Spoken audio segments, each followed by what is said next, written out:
Before stars, before atoms, before light itself, there was space, not empty, not nothing, an expanse, quiet, open, where everything that would ever exist had room to appear. This idea feels simple, almost obvious, and yet it took humanity thousands of years to say it clearly. Long before telescopes or equations, humans looked up.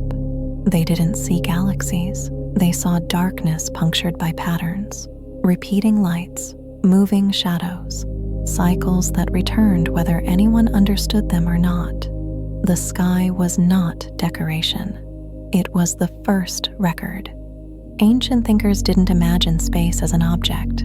They treated it as a condition. In early Sanskrit thought, it was called vyoma, not a thing, but an openness. A field where forms could arise, move, and vanish. You didn't point to Vyoma. You existed within it. What's striking is how close this intuition was to what modern science eventually discovered. Today, we know space is not an absence. It has structure. It stretches. It bends. Even when stripped of matter and light, space still behaves. It still participates. Physicists call it space-time, a fabric, a geometry, different language, same recognition. For most of human history, space was inseparable from time. You didn't measure time with clocks. You felt it through change, the movement of shadows, the return of seasons, the slow drift of stars across generations. Time wasn't invented. It was noticed. Space allowed things to exist. Time allowed them to change. Together, they formed the stage where complexity could unfold. At some point, no one knows exactly when, matter appeared. Hydrogen gathered, stars ignited, galaxies formed their slow spirals. But space didn't disappear when things arrived. It remained. Every atom formed inside it.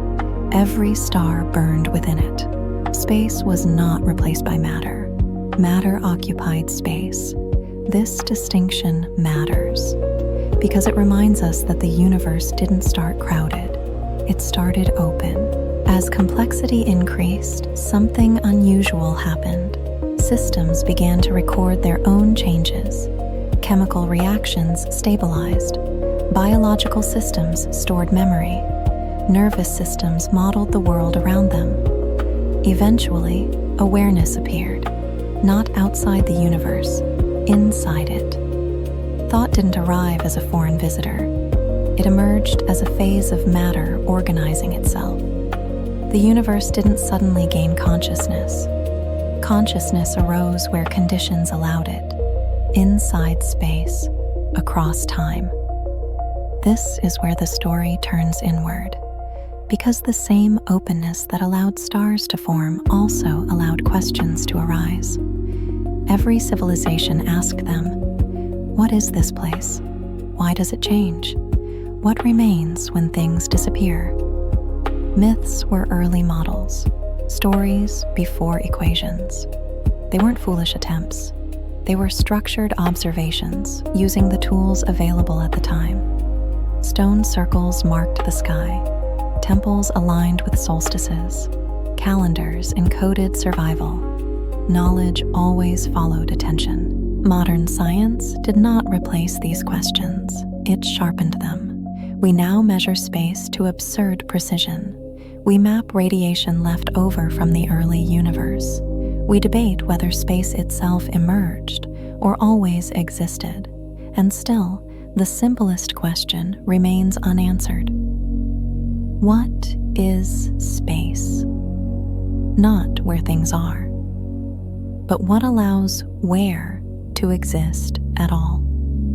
Every answer we give sits inside it. Every thought you're having right now occurs because there is room for it to occur. Space does not speak. It does not instruct. It does not care. And yet, without it, nothing happens. Not stars, not time, not memory, not you. This channel is not about beliefs.